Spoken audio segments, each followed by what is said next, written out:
दोस्तों नमस्कार और आप देख रहे हैं न्यूज़ बकेट में आपका स्वागत है। इसमें रामनगर में है जहां पे बंदरगाह बना हुआ है और देखिए यहां पे तमाम लोग आए हैं देखने के लिए भी और घूमने के लिए। करोड़ों का प्रोजेक्ट है। थोड़ा सा हम बात करेंगे कि काशी वासियों को और बनारस वासियों को इससे सीधे कितना लाभ हुआ है।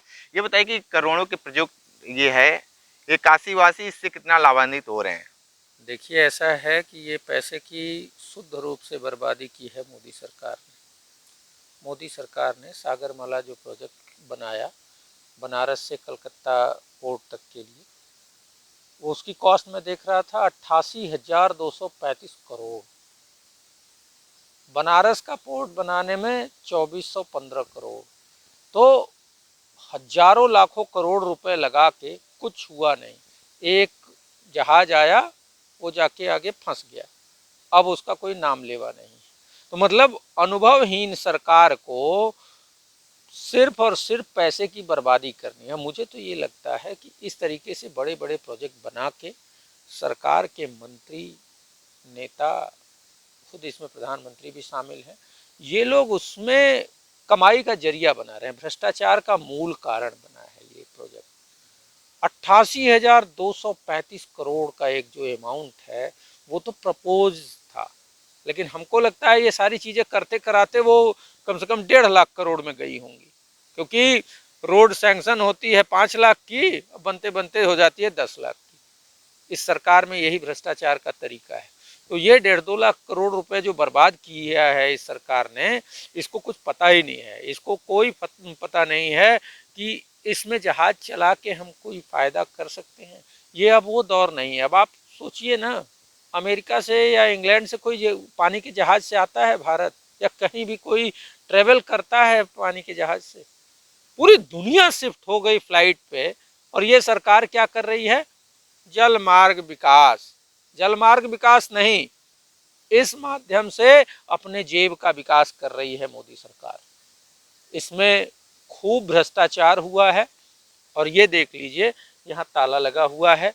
यहाँ मुझे लगता है कि एक जो जहाज आया था उसके बाद से कोई नहीं आया यहाँ। और यहाँ जो भी इन्वेस्टमेंट हुआ वो मात्र बर्बादी है।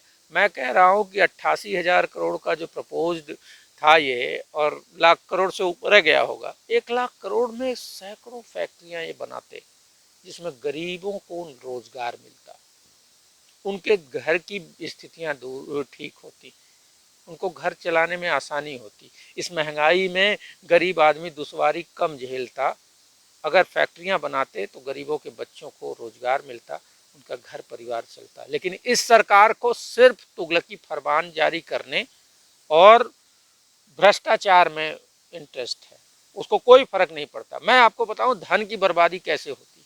यही शहर बनारस के आप चले जाइए, मड़ुआडीह से, DLW से लहरतारा तक, ऐसे ही बहुत सारे जगह। मड़ुआडीह से लहरतारा तक के बीच में 1 साल पहले डिवाइडर बना था, अब उसको फिर से तोड़ दिया, फिर बना रहे हैं। फिर अगले साल फिर तोड़ेंगे, फिर बनाएंगे। उससे क्या होता है कि जो भाजपाई नेता हैं, भाजपाई ठेकेदार हैं, उन सबको कमाई मिलती है। एक काम को 5 बार बनाओ तोड़ो, बनाओ तोड़ो, ऐसे ही करके ऐसे शहर में हर जगह हो रहा है। तो ये जो भाजपा की सरकार है वो भ्रष्टाचार में ही लिप्त है। आकंठ भ्रष्टाचार में डूबी भाजपा सरकार है। इसकी जांच होनी चाहिए और किन कारणों से 88,000 करोड़ का इन्वेस्टमेंट पानी में डुबा दिया गया, जिसका कोई उपयोग नहीं है। ठीक है। आप बंदरगाह देखने आए हैं, क्या कुछ दिखे आज यहाँ पे? क्या देखे? यहाँ यही देखे कि यहाँ आम लोगों को जाने के लिए कोई वो नहीं है, रास्ता नहीं है।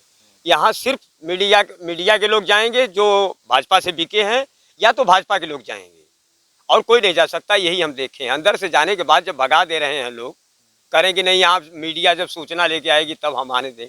ये सिर्फ रुपया लगाए हैं ये नाम करने के लिए, सिर्फ अपना जेब भरने के लिए, और कोई काम नहीं है। असल यही है।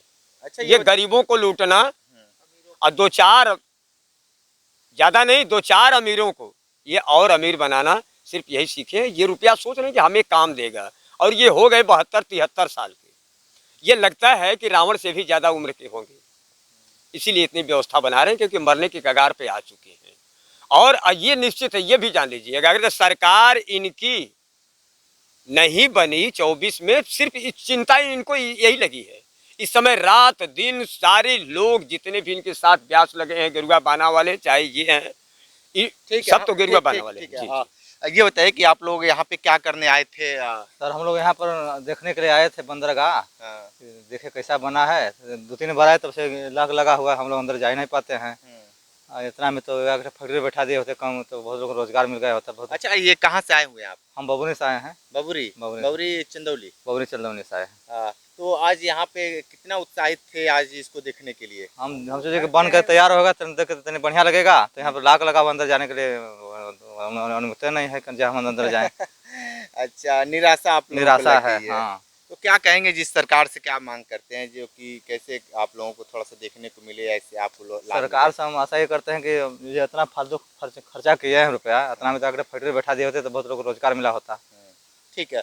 भाई, आप क्या कहेंगे जिस तरीके से आज यहाँ पे देखने के लिए आए हुए हैं? सर हम लोग सुबह से ही बड़े उत्साह होकर वो आए थे। प्रधानमंत्री जब भी वाराणसी आते हैं तो हमेशा इसका जिक्र करते रहते हैं, तो वहीं हम लोग देखने के लिए आए थे कि काम यहाँ पर चल रहा है कि और बातों में प्रधानमंत्री जो है कि आकर चले जाते हैं, कहते रहते हैं कि बहुत जोरों से चला है। लेकिन हमको ऐसा लग रहा है यहाँ पर देखने में कि सब पैसा जो है कि निराशा, पैसा सब बह रहा है गंगा जी की तरफ, पानी में ही बह रहा है। उससे आम जनता को कोई फायदा नहीं है, खासकर गरीबों के लिए एकदम कतई फायदा नहीं है। ठीक है। तो देखिए किस तरीके से ये लोग दूर दूर से आए थे बंदरगाह को देखने के लिए, लेकिन इनको निराश मिला है, क्योंकि जैसे देखिए कि पीछे यहाँ पे गाड़ियाँ लगी हुई हैं और सीधे तौर पे मना कर दिया गया है कि ये प्राइवेट लोग इसको देख रहे हैं, उनके संरक्षण में है। लेकिन कोई भी अगर आए कि चाहे कि हम एक बार बनारस के बंदरगाह देखें, तो उसको सिर्फ निराशा ही मिलेगा। देखिए कि ये बढ़िया चमचमाता हुआ पुल, और इसके पुल के बाद एक बहुत अच्छा सा बैरिकेटिंग लगा हुआ है। और देखिए खुद समझ जाएंगे कि देखने के बाद आपको लगेगा कि हम कहीं एकदम बंदरगाह में हैं, लेकिन हम बंदरगाह से बिल्कुल दूर हैं। विशेष रिपोर्ट कर रहे थे, तो हमारे साथ बने रहिए। न्यूज़ बकेट के साथ हमें दीजिए इजाजत। नमस्कार। पेश है न्यूज़ बकेट हिंदी मासिक पत्रिका। पढ़ें इस महीने की पूरी खबर विस्तार से हमारे न्यूज़ बकेट की मैगजीन में। हमारी ई मैगजीन को मुफ्त में पढ़ने के लिए अभी लॉगिन करें www.newsbucket.in पर। इसके अलावा रोज की ताज़ा खबरों के लिए हमारे YouTube चैनल को तुरंत सब्सक्राइब करें।